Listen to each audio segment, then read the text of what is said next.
बच्चों, स्वागत है आप सबका रिजल्ट जस्ट एट की सीरीज में। तो हम 10वीं कक्षा की भौतिकी का पहला अध्याय अपवर्तन में अपनी चर्चा कर रहे थे और हमने यह चर्चा कर ली थी कि ताल या फिर लेंस कितने प्रकार के होते हैं। हमने उनके प्रकारों के बारे में विस्तार से अध्ययन कर लिया था। तो आज क्या करना है? तो आज हमें उससे संबंधित कुछ जनरल टर्म्स, जो सामान्य सी पॉइंट्स होते हैं जिसमें हमें कई बार फंस जाते हैं या फिर हमें समझना ज़रूरी होता है, तो हम उस पर और तो किरण आरेख पर अपनी चर्चा करेंगे। देखेंगे कि इसमें किरण आरेख कैसे खींचे जा सकते हैं और इसमें हमें कैसे प्राप्त होगा अपना प्रतिबिंब। ठीक है, तो चलिए शुरू करते हैं। बच्चों, सबसे पहले हम चर्चा करेंगे वक्रता केंद्र पर। क्या होता है वक्रता केंद्र, ये तो हम जानते हैं, लेकिन लेंस में हमें ये कहाँ प्राप्त होता है, हमें ये जानना है। तो चलिए देखते हैं कि ये कैसे होता है। तो बच्चों, आप सब ये बात जानते हैं कि लेंस जो है वो, या फिर दर्पण जो हमने पढ़ा है, किसी खोखले गोले का भाग होता है। तो दर्पण में हमने देखा था कि वह केवल एक ही खोखले गोले का भाग था, जबकि जब हम लेंस में अपनी चर्चा करेंगे तो हम यह देखते हैं कि यह किसी दो खोखले गोले का भाग होता है। कैसे? तो ये देखिए, जब हम बात करते हैं अवतल लेंस की, तो आपको कुछ ये फिगर देखने को मिलता है जिसमें आप ये देख सकते हैं कि आपको ये एक खोखला गोला मिल रहा है और दूसरा खोखला गोला आपको ये मिल जा रहा है। ठीक है, हमने थोड़ा बड़ा बना दिया, तो हमें इसे थोड़ा छोटा कर लेना चाहिए।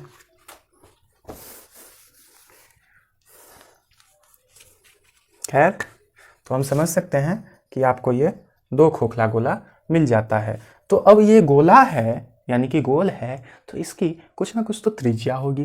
तो चलिए, कौन सी त्रिज्या होगी? तो ये देखिए, ये पॉइंट इसकी त्रिज्या होगी। हम मान लेते हैं ये पॉइंट इसकी त्रिज्या होगी। बच्चों ध्यान दीजिएगा, जब हमने दर्पण के संदर्भ में पढ़ा था तो वहाँ केवल एक ही गोला था, इसलिए हमें त्रिज्या भी केवल एक ही मिला था। लेकिन यहाँ पे गोला दो है, गोला एक और गोला दो। यहाँ पे हमें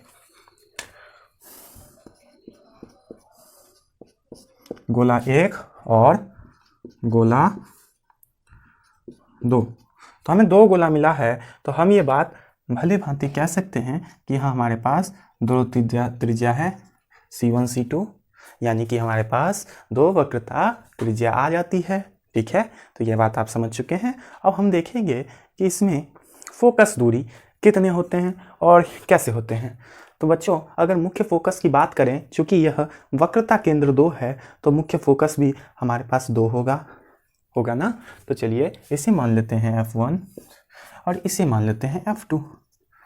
हाँ, इसमें कोई प्रॉब्लम नहीं है, आप जिसे भी F1 F2 लिख सकते हैं, कोई परेशानी नहीं है। ऐसा नहीं कि आपको याद करना पड़े कि भाई यही C1 है और ये C2 है। यहाँ पे भी आप चाहें तो C2 C1 लिख सकते हैं। ठीक है, तो हाँ, तो हमने आपको बताया था कि ये वहाँ पे ध्रुव था ना, लेकिन यहाँ पे ध्रुव नहीं, यहाँ पे ध्रुव की चर्चा हम नहीं करेंगे। यहाँ पे ध्रुव नहीं होता है, यहाँ पे ये रेखा मिला देते हैं।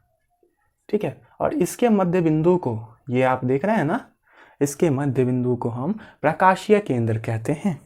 ठीक है, तो इसके मध्य बिंदु को हम लिखेंगे प्रकाशीय केंद्र।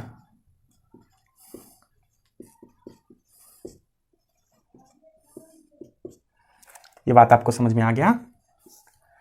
ठीक है, ऑप्टिकल मीडियम या ऑप्टिकल सेंटर कह सकते हैं। ठीक है, मीडियम नहीं कहेंगे, सेंटर कहेंगे। ओके, तो आप ये बात समझ चुके हैं। तो ऑप्टिकल सेंटर ये हमारा हो गया, ये हमारा हो गया वक्रता त्रिज्या, ये हमारा हो गया मुख्य फोकस।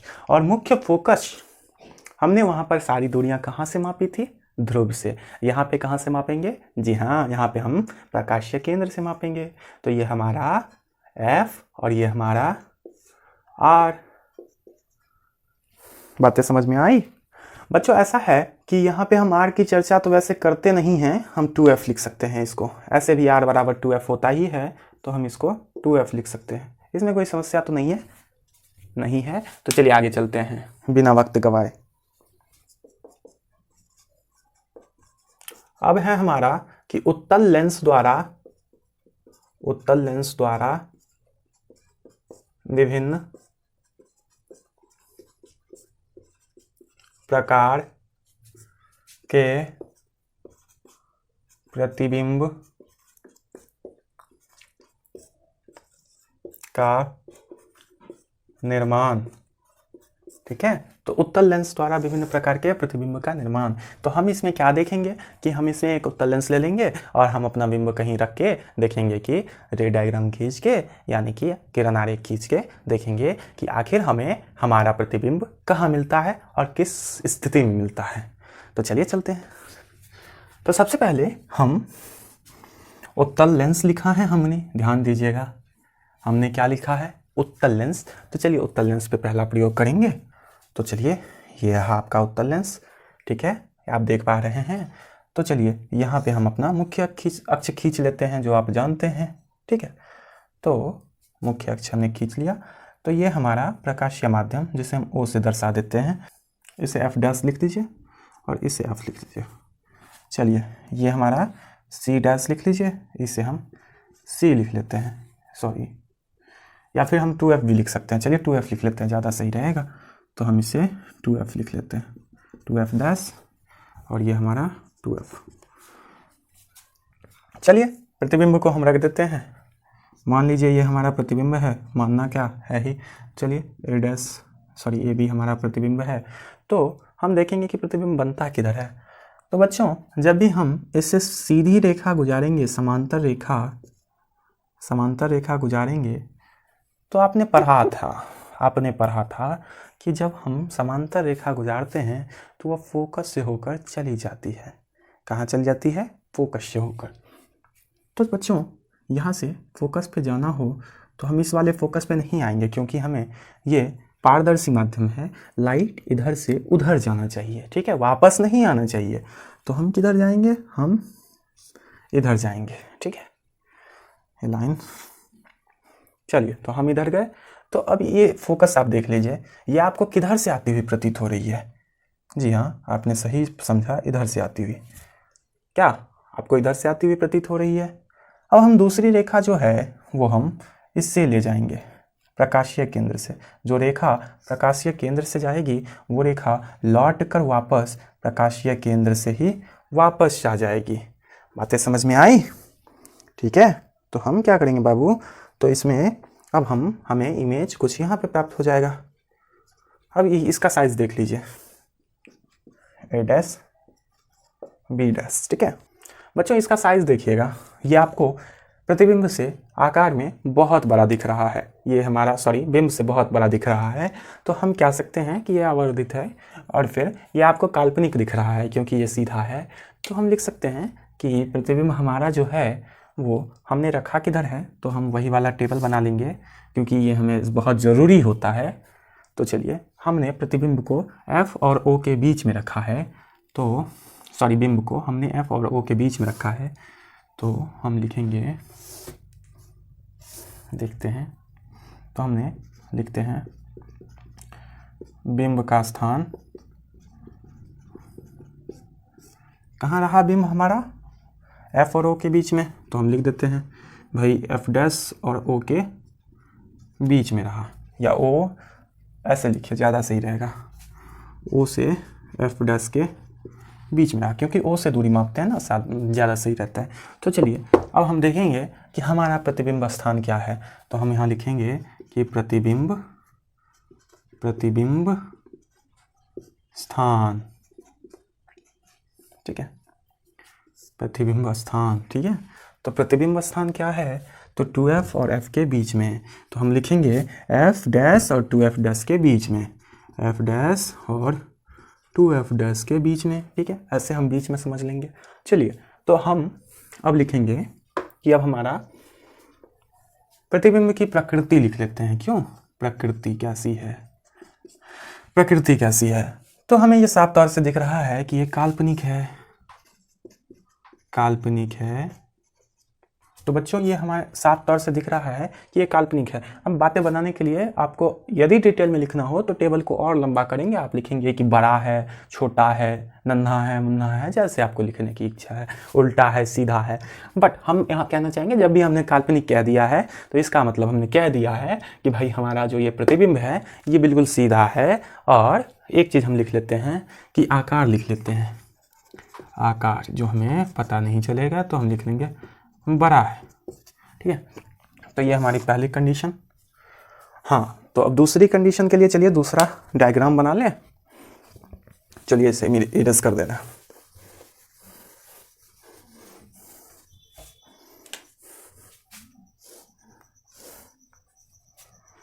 चलिए, ये आपको दिख रहा है, ये हमारा मुख्य अक्ष। चलिए, ये फोकस एफ डैश और ये एफ, अच्छा ये 2f डैश और ये 2f, ठीक है, ये o। अब की बार हम प्रतिबिंब को कहाँ रख देते हैं? अब की बार हम प्रतिबिंब को यहाँ, सॉरी बिंब को यहाँ रख देते हैं।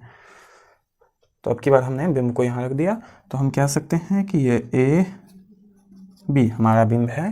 ठीक है, तो सीधी और समांतर रेखा जो जाएगी, तो सीधी और समांतर रेखा भेज दें। चलिए, एक पहले हम प्रकाशीय माध्यम से भेज देते हैं। आपको याद रखना होगा कि हमेशा एक रेखा आप जब भी किरण आरेख खींचें तो एक रेखा आप प्रकाशीय माध्यम से भेज दें। तो चलिए, एक रेखा हम प्रकाशीय माध्यम से भेज देते हैं।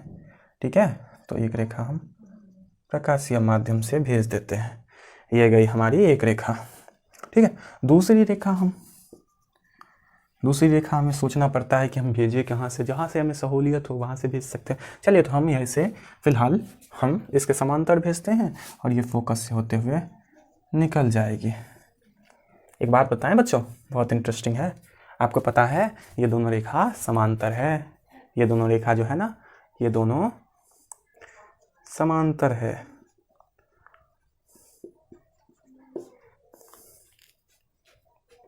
तो ठीक है, ये समानांतर है, कभी मिलेगा ही नहीं। तो आप ये बात भूल ही जाइए कि आपको कहीं प्रतिबिंब प्राप्त होगा भी। तो हमें लिखना तो पड़ेगा। हम क्या लिखेंगे? तो भाई साहब, हम लिखेंगे कि जब हमने एफ डैश पे रखा, यानी कि टेक्निकल भाषा में बोले तो मुख्य फोकस पे रखा, तो हमें कहाँ प्राप्त हुआ? तो हमें अनंत पे प्राप्त हुआ। तो अनंत को हम कैसे लिखते हैं? या तो आप लिख दीजिए, या तो ऐसे इन्फिनिटी का सिंबल बना दीजिए, सोया हुआ 8 बना दीजिए। ठीक है, ये लिख दीजिए, या फिर आप ये लिख दीजिए अनंत, जो आपको लिखने आए। ठीक है, तो बाबू इस बार हम जो देखेंगे, क्योंकि हमें इमेज तो मिल ही नहीं रहा है, तो वास्तविक और काल्पनिक का तो ऐसा फेर हुआ, लेकिन हम देखेंगे कि ये बनेगा तो उल्टा ही। तो हम ये कह सकते हैं कि ये वास्तविक ही होगा। ठीक है, और बाबू ये बहुत दूर जाके बनेगा, बहुत दूर। तो हम ये बात भी कह सकते हैं, एक तो मिलता ही नहीं है, ऊपर से हम कह सकते हैं कि बहुत बड़ा बनेगा। तो चलिए, समझ गए आप। आगे चलते हैं, अगला बना ले रहे हैं।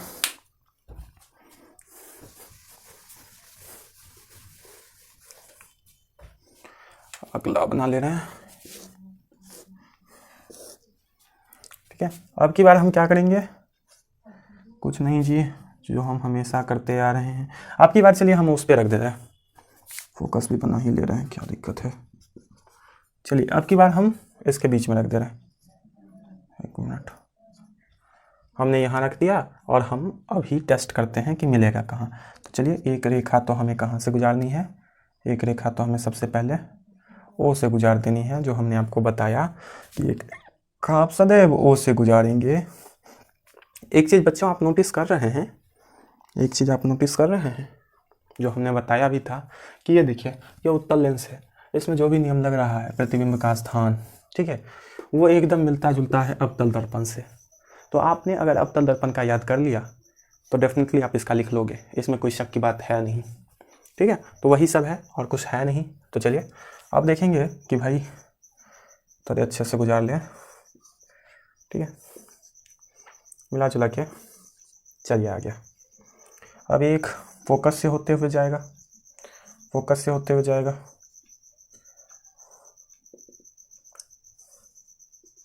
कुछ यहाँ जाके मिल गया हमारा। तो ये देखिए, हमें मिल गया ना प्रतिबिंब ए डैश बी डैश। तो हमने रखा कहाँ था? हमने रखा था एफ डैश और सी के बीच में, सी डैश के बीच में। बच्चों, अब आपको अंतर पता चला हमने क्यों ऐसा लिखा था? ऐसा हम क्यों लिखते हैं? ताकि हमें सीरीज मिले। थोड़ा सा भी गड़बड़ हो जाएगा ना तो हो जाएगा दिक्कत। ठीक है, तो हम दिक्कत लेना नहीं चाहते, वैसे नहीं होना चाहिए, होगा भी नहीं, हो भी सकता है। ठीक है, तो इसीलिए आपका है झोल लेंगे। ठीक है, आपको जो मिल रहा है आप वैसे लिख दीजिए।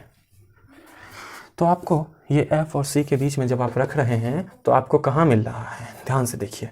आपको ये C हमने कहा है लिखा, 2F लिख देते हैं, ज़्यादा सही रहता है। ठीक है, चलिए 2F लिख देते हैं, 2F डैश। चलिए वैसे C लिख देते हैं तो इसमें भी कोई खराबी है नहीं, ये हमें ज़्यादा सही लग रहा है इसीलिए लिख रहे हैं, आप लिख सकते हैं वो भी। तो चलिए जब हम ये लिख रहे हैं, इन दोनों के बीच में हमने रखा तो हमें F और अनंत के बीच में मिल रहा है, अनंत के बीच में हमें मिल रहा है। तो अनंत को हम फिलहाल कुछ से भी सूचित कर देते हैं, जैसे इन्फिनिटी से सूचित कर देते हैं। ठीक है, अनंत यानी कि 2F और अनंत के बीच में मिल रहा है। तो 2F और किसके बीच में मिल रहा है, अनंत के बीच में, अनंत के बीच में। ठीक, कैसा मिल रहा है, तो वास्तविक मिल रहा है, बड़ा मिल रहा है, हाँ जी बड़ा मिल रहा है। चलिए अब आगे चलते हैं। ठीक, आगे चलते हैं।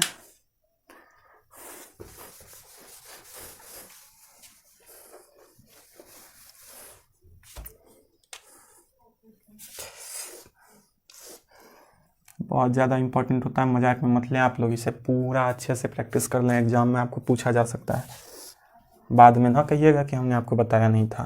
तो ऐसा यहाँ पे हम F डैश F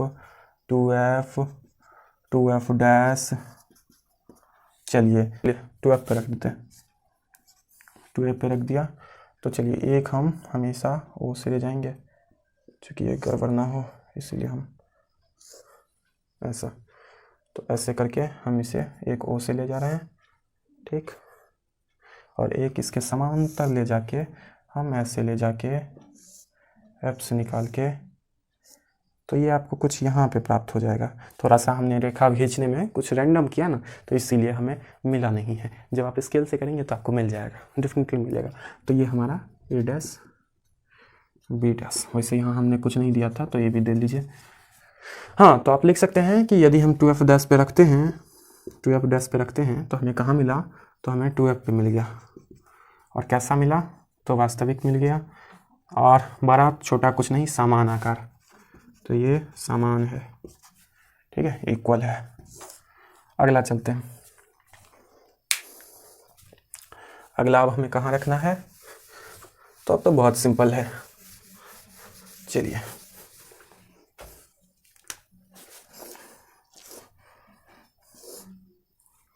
ये रहा आपका फोकस, ये रहा आपका फोकस डैश, ये रहा आपका 2F डैश, ये रहा आपका 2F। ठीक है, हाँ तो अब की बार आपको जो रखना है बाबू, वो आपको अनंत, ये अनंत आपको दिख रहा है, अनंत और 2F के बीच में रख देना है।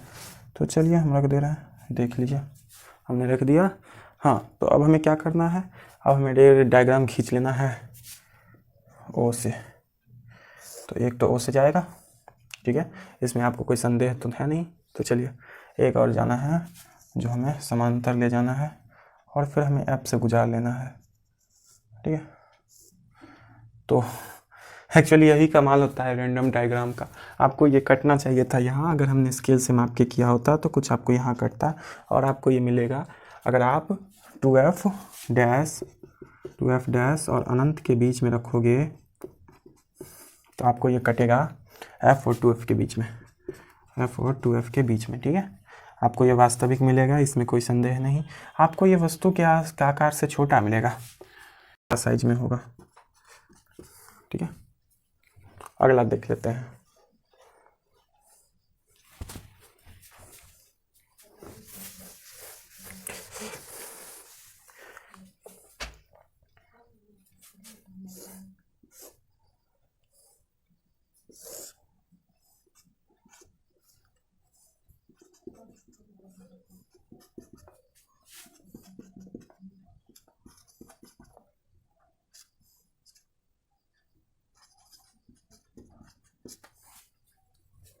हाँ तो बच्चे इस बार करना क्या है हमें, इस बार हम डायरेक्ट अनंत से ला के देखते हैं। तो ये देखिए अनंत से आ रहा है। ठीक है, तो अनंत से आएगा तो हमें पता है कि ये फोकस पे ही मिलेगा। ठीक है, कहीं से भी अगर हम अनंत से लाएं तो ये हमें फोकस पे ही मिलेगा। एक इंटरेस्टिंग बात जानते हो बच्चों, ये मुड़ के ये रेखा जो आ रही है, ये मुड़ के इस और क्यों नहीं जा रही है, क्या सोचने वाली बात है ना। तो बच्चों आपको ये समझना पड़ेगा कि ये अभिसारी लेंस इसीलिए है क्योंकि इसमें सारी किरणें एक बिंदु पर अभिसरित हो जाती है, इसीलिए हम इसको दूसरा नाम भी देते हैं। क्या देते हैं? अभिसारी लेंस। अभिसारी का नाम दे देते हैं। समझ में आया? और हम जब उत्तल लेंस की बात करेंगे, माफ़ कीजिएगा, अवतल लेंस की बात करेंगे तो उसे हम अपसारी लेंस का नाम दे देते हैं। इसमें कोई संदेह नहीं होना चाहिए। तो चलिए, हमने पूरी तरह से ये सीख लिया है। एक पॉइंट जो मेरे ख्याल से आपको छूट रहा है वो ये है कि आप ये देख लें, इसे कहते हैं दर्पण का द्वारक। ये जो लंबाई है तो इसे हम कहेंगे दर्पण का द्वारक, द्वार, दर्पण का द्वार। तो द्वार को द्वारक भी कहते हैं। समझ में आया?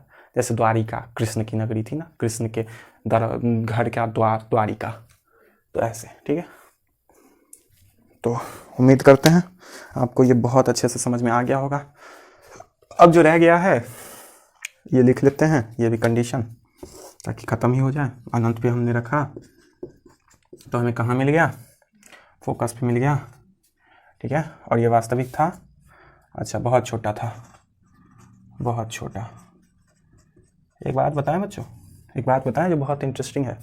आप जब लेंस लेके ना सूर्य का तीक्ष्ण प्रतिबिंब बनाकर आप जो पेपर को जलाते थे, वो यही कंडीशन था एक्चुअली। सूर्य कहाँ होता है? कितने सेंटीमीटर की दूरी पे? कहोगे क्या बकवास सवाल पूछ रहे हो आप? तो सवाल बकवास ज़रूर है, लेकिन विज्ञान के नज़रिए से सही है, क्योंकि सूर्य बहुत दूर है ना, बहुत दूर है। तो इसे हम अनंत कहते हैं। अनंत का कुछ मतलब नहीं कि बहुत दूर, ठीक है। अनंत का मतलब कि बहुत दूर हो जाना, ठीक है। 2f से बहुत दूर हो जाना। बात समझ में आया? तो सूर्य से जो किरण आती है ना, उसे ये इस पे केंद्रित कर लेता है, और यहाँ जब हम पेपर रखते हैं, कागज का टुकड़ा बाबू, तो वो सूर्य का प्रतिबिंब होता है। और सूर्य में जब इतनी चमक है तो उसके प्रतिबिंब में तो गर्मी होगी, तो ये इसे जला देता है। अब एक मेरी बात मानोगे, कभी भी ऐसे करके ना अपने आँख वगैरह पे के पास मत रखना। इस फोकस पॉइंट पे अपनी आँख को कभी मत ले जाना। क्या होगा? तो आपकी आँख की पुतलियाँ क्या कह लें, हाँ, तो वो डैमेज हो जाएगी। और इससे बच्चे सावधान रहें, क्योंकि इसमें आपकी दृष्टि क्षमता जा सकती है। ठीक है, तो हम उम्मीद करते हैं आपको ये समझ में आ गया होगा। तो अब कुछ नहीं, अब करना क्या है, अब एक और छोटा सा पॉइंट है जो हम कवर कर ही लेना चाह रहे हैं। तो चलिए कर ही लेते हैं, छोड़े क्यों। तो चलिए अब हम उत्तल लेंस के बदले देख लेते हैं कि हमारा अवतल लेंस क्या कहता है। अब हमारा अवतल लेंस क्या कहता है, जिसे हम दूसरा नाम क्या देते हैं? अपसारी। क्यों देते हैं? तो प्रकाश को फैलाता है और कोई कारण नहीं है। कैसे फैलाता है? चलिए हम दूसरे मार्कर से लिखते हैं, इसका इंक थोड़ा कम है। तो कैसे फैलाता है? तो इसको अगर हम देखें तो ये कुछ ऐसा होता है। ठीक है, हमने कुछ ज़्यादा मोटा बना दिया, कोई बात नहीं। ये कुछ ऐसा होता है, हमने आपको बताया है कि देखिए इसमें प्रकाश फैल जाएगी, तो यहाँ आई ना, अब ये प्रकाशीय माध्यम से इधर नहीं जाएगी। ठीक है, यहाँ भी आई ना, तो इधर नहीं आएगी, इधर नहीं आएगी। बात समझिए, ये किधर जाएगी? ये बाबू इधर चली जाएगी, इधर चली जाएगी। ये तो नहीं जाएगी, ये जब प्रकाशीय माध्यम से प्रकाश गुजरती है तो उधर से ही चली जाती है वापस। ये आपको ध्यान में रखना होगा। ये अगर इधर आई ना तो इधर चली जाएगी। ठीक है, तो इसीलिए टॉर्च वगैरह में इसका इस्तेमाल किया जाता है, क्योंकि ये प्रकाश को फैला देता है। अच्छा, प्रयोग में हम देख लेंगे कि कहाँ कहाँ हम प्रयोग करते हैं। तो बच्चों इसमें हम देखते हैं कि इसमें हमें विभिन्न प्रकार के प्रतिबिंब का निर्माण कैसे कर पाते हैं। बहुत अच्छी बात है, तो चलिए इसमें हम देख लेते हैं। तो इसमें ज़्यादा कंडीशन नहीं पढ़ना है। जैसे हमने वहाँ पे उत्तल दर्पण में, ध्यान दीजिएगा मेरी बातों पे, उत्तल दर्पण में 2 ही कंडीशन पढ़े थे, वैसे यहाँ पे भी हमें 2 ही कंडीशन पढ़ लेने हैं। ठीक है, तो वो 2 कंडीशन क्या हैं? तो यदि किरणें अनंत से आ रही हों तो ये मुख्य फोकस आपका, यदि किरणें अनंत से आ रही हों, ठीक है, इसमें भी 2 फोकस। चलिए ये फोकस, ठीक है। अच्छा एक बात बताएं, इसका जो वास्तविक फोकस होगा ना, ये होगा, जबकि हम इससे पहले वाला जो दर्पण बनाए थे, यानी कि उत्तल दर्पण, उसमें वास्तविक फोकस ये था हमारा। ठीक है, तो अब हमारा वास्तविक फोकस ये होगा, तो हमें किरणें इधर से आती हुई दिखेगी। ठीक है, लेकिन जाती किधर है? इधर जाती है। आती हुई किधर से दिखेगी, इधर से नहीं आती हुई दिखेगी, आ रही है इधर से, आ रही है इधर से, लेकिन हमें दिखेगी आती हुई इधर से। तो यही है हमारा वास्तविक फोकस। ठीक है, तो हम यदि यहाँ पे कोई प्रतिबिंब रख दें अनंत पे तो हमें कहाँ प्राप्त होगा, फोकस पे, इस फोकस पे। ठीक है, तो अनंत पे यानी फोकस पे, अनंत पे रखेंगे तो फोकस पे। लिखने की कोई ज़रूरत है नहीं, इसमें 2 ही पॉइंट है, हम इसे रास्ते में ही आपको समझाते रहे। ठीक है, दूसरा है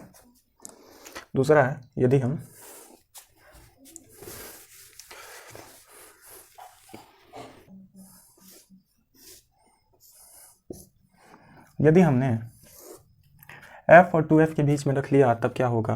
जैसे ये हमारा f हो गया, माफ़ कीजिएगा थोड़ा सा भावनाओं में बह जाते हैं, और ये 2f हो गया। तो हमने यदि इसके बीच में रख लिया, यानी कि हमने यहाँ रख लिया, तो भाई साहब होगा क्या। तो हमने आपको हमेशा कहा है एक तो रेखा आप प्रकाश के माध्यम से गुजारिए जो O है, ठीक है, और एक रेखा आप सीधे ले जाइए जो कि फैल के इधर फैल जाएगा, जो कि आपको प्रतीत होगा इधर से आता हुआ, किधर कटा, इधर कटा, तो आपको किधर प्राप्त हुआ, इधर प्राप्त हुआ। कितना आसान है भाई, तो इसको लिखने की ज़रूरत है क्या। अब हम आपको मुंह से बता दे रहे हैं। देखिए हमने f और 2f के बीच में रखा, ये है बिंब का स्थान, प्रतिबिंब का स्थान O और f के बीच में, और ये क्या है, काल्पनिक है, छोटा है, इससे ज़्यादा हम आपको क्या बताएं। ठीक है, तो आप समझ चुके हो। तो कैसा लगा आज का लेक्चर। हम सोच रहे थे कि आपको कुछ होमवर्क देते हैं, क्योंकि हमने छुट्टियां भी बहुत लगा ली हैं, दीपावली में भी छुट्टी रह गया, तो आप लोग बहुत फुर्सत में रह गए, और स्कूल भी आप लोगों का बंद चल रहा है लॉकडाउन के कारण। लेकिन बच्चों आप क्या करें ना, होमवर्क यही रहेगा कि इस टॉपिक को खुद से एक बार प्रैक्टिस कर लें। ठीक है, तो आपके बोर्ड में अच्छे मार्क्स आने की संभावना हो जाती है। तो चलिए हम आपको और ज़्यादा बोर नहीं करेंगे। ठीक है, तो हम यहीं पे लेक्चर को समाप्त करते हैं, मिलेंगे नेक्स्ट एपिसोड में। तब तक के लिए बाय बाय, अपना ख्याल रखें, अपने परिवार का ख्याल रखें। धन्यवाद, मिलते हैं नेक्स्ट एपिसोड में।